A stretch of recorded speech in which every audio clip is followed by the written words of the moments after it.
Hey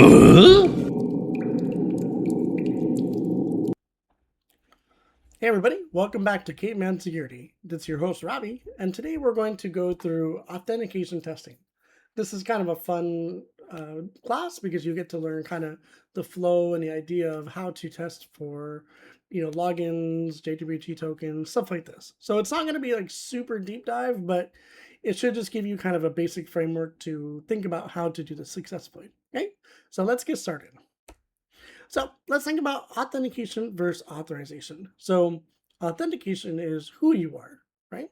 So, think about like your ID. Authorization, what are you allowed to do? So think about going to the bar. So if I give my ID to the bouncer, am I old enough to go? If I am, I'm allowed access. If I'm not allowed to go. So we need to know the difference between the two, right?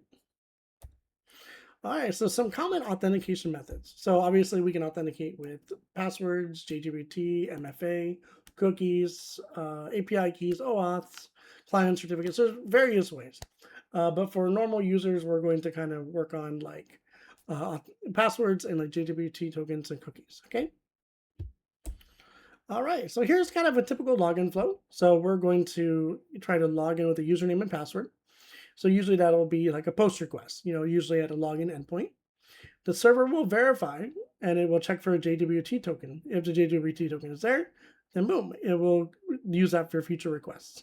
And that's really important. So whenever you're thinking about going to something like /admin, it's going to check your JWT token automatically. It's an authorization check. So it's a checkpoint. If your token is not authorized as an admin, it will kick back and reject you and you will not be able to access that endpoint. Okay, so this is really, really important. So this is a nice workflow to think about how the JGBT system works, okay? All right, so here's just an authentication header that I want you to look at. So typically for JGBT token, you're gonna look at something called authorization and then bearer. So when you think about bearer, think about this as something that's attached to you. It's your token, it's your JGBT token, whatever it is. And then here's kind of an example JGBT. JGBT tokens are quite long, and we're going to go through and kind of demystify them and show them later. But, this is kind of the setup. This is what you want to play with when you're thinking about manipulating authentication headers, okay? So here's the anatomy of a JWT token. So we have our header. So if you look over here to the right, we have our header, and it's the algorithm, whichever hashing algorithm we're going to use. So this one is going to be HS256, and the type is JWT. So that we know, okay, this is a valid JWT token. Next, we have our payload. So this is going to be your information, your user information, email, whatever they decided was the usage for their passwords and authentication. So we have our sub, which is going to be probably like a user ID number. So in this case, it's 1 through 0. And then next we have our name, admin if it's true. So this is, do I have admin privileges? And this one says true. And our AIT. So this was when this was created, right? So this is our payload here. And then our signature. So this is typically some sort of hashing authenticated strong complex password that the developers made that everyone has. So usually it's what keeps the JWT token authentic. Unfortunately, you can crack these if you have some good tools. But yes, typically you need all three, header, payload, and signature, to make up a JWT token. If you don't have them, you won't be able to get through. Okay, so just think about that when you're thinking about the JWT tokens. All right, so here's kind of a good checklist. It's not something like all-inclusive, but it's something that I think can make sense. Can anyone log in? Do I need anything special? Does it have weak passwords? Can I make a weak password policy? Default credentials, is there any admin123 on there? Can tokens be reused? That's a great question, right? Can I, stick that in somewhere else? Can I manipulate it to a different token, right? Do tokens expire? You need to check that. They'll see that in the authentication when you unravel like a JWT token, if there's a mechanism for expiration, right? Is MFA required? Do I need to have a multi-step process to log in, right? Log in and validate tokens. So, or log out, sorry. So does that completely dump and give you a new one every time you log in, log out? You need to check that. Refresh token abuse. Can I take this token, have it once, and use it every time? Hopefully not, but sometimes people do that. So just kind of keep that in mind when you're going through the authentication testing and seeing what it is you're looking at. Okay, things that I always look for, I think it's really important. So check for authorization header. Is it there? Do you have a bearer token? Do you need a bearer token? Whatever. Invalid token. Is it something that is just kind of broken? Is it something that even works? Um, do the tokens expire? Again, does it have an expired token? Modified token. Can I modify that? Can I change the algorithm? In some challenges I've done, the main goal is to run a non-attack, which means I change the algorithm to none, and see if I can still log in. Right. Wrong user token. Can I change my user information to someone else? If I maybe find another user's information through the enumeration process, can I change that token to that information? Maybe.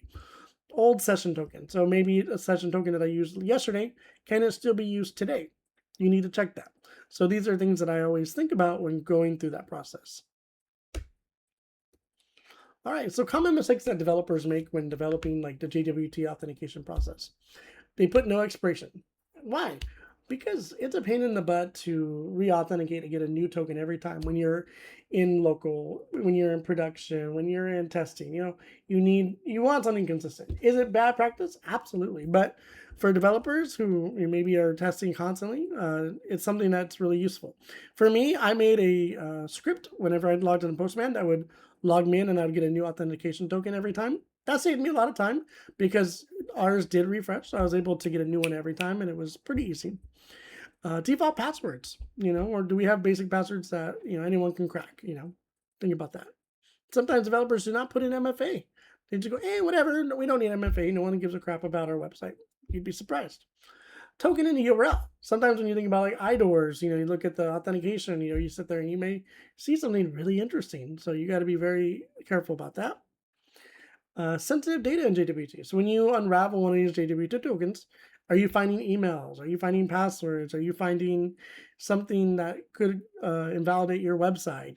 Things like this. So you got to be very careful how you set up your JWT tokens. Because yes, there's multiple ways to set up this authentication. So we need to be very careful.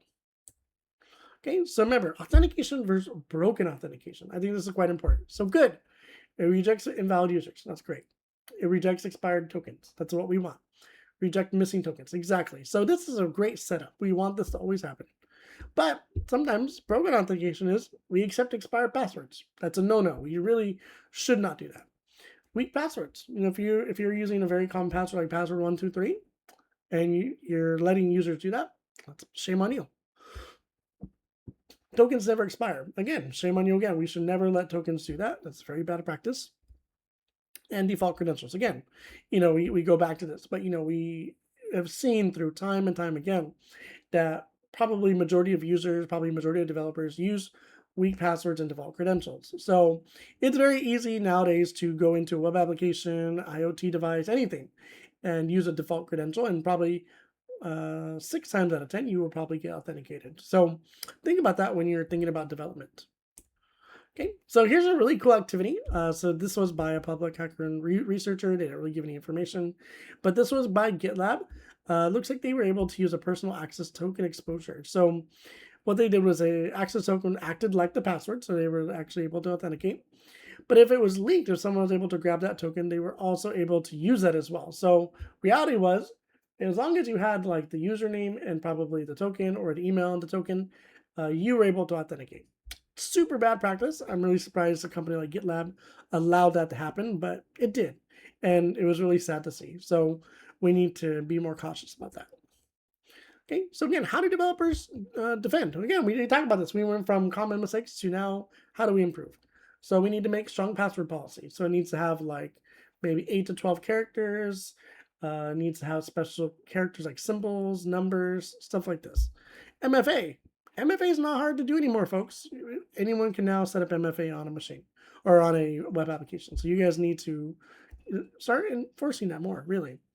Short-lived JWTs. Yeah, maybe your JWT token only lasts while you're logged in, or only lasts like 5 hours. Something like this. You need to think about that to make sure it's being concise and you don't keep it for too long. Okay. Refresh tokens. Yeah, that let's say for example our JWT expires every hour. So in the hour it's going to re-authenticate. Now it's not going to kick you out in the process when you're logged in, but it will maybe update and you'll have a new authentication token, which is great. Secure cookies. Yes, we need secure cookies. I think having JWT, secure cookies, all this stuff kind of there really helps because it kind of adds that extra layer of protection. Remember, defense in depth. Or do we have enough movement to make sure that we're secure? Rate limiting. When you're in that login portal, there should be a limit. Maybe like five error policy. So if you're after the fifth time you get logged out, you can't use it anymore. Okay. Token revocation. If you're abusing it, the admins can remove it from you, or maybe there's a robot that you're using in your code. It sees that you've done it 5 times. I'm going to revoke your token. You can no longer use it.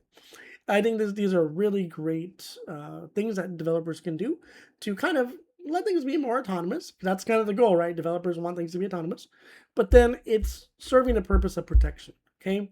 Yes, it's going to take longer to write this code, but what's going to be better? Is it going to be better to ship it the first time with security in mind, or go back when there's been a security breach? I think the first time is going to be better. Okay, so some key takeaways. So authentication answers, who am I? It always verifies identity, token, does expire, integrity. So when you think about the CIA triad, right? Integrity, is my data still the same? Was it touched? Was it modified? Can someone else access it? Right? So when you're thinking about the CIA triad, if one of those are taken out of the element, it is no longer secure. So when we think about integrity, think about that, okay? All right, guys, so let's get into a demo. This time we're going to use JuiceShop. We're going to look at how the authentication works, and then I will also show you a cool site to kind of show how to set up a JWT token. So if you guys are ready, let's get going. Alrighty guys, so here we are at the OWASP JuiceShop. So today what we're going to do is we're going to kind of demystify the JWT token, kind of see the authentication, stuff like this. Okay, so I already created an account, so I'm not going to go through that whole process again, but I'm just going to log in so we can kind of see what it is that it's doing so we kind of understand it better. Okay, so we're logged in. So let's kind of go through Kaido here and let's kind of look at our login request. So we're going to do reset rest, login, let's see, user. Let's see, where are we at? So that's where we had to look for these important information. Okay, so here we are. So this is kind of the thing. So I'm going to highlight this so we can keep track of it.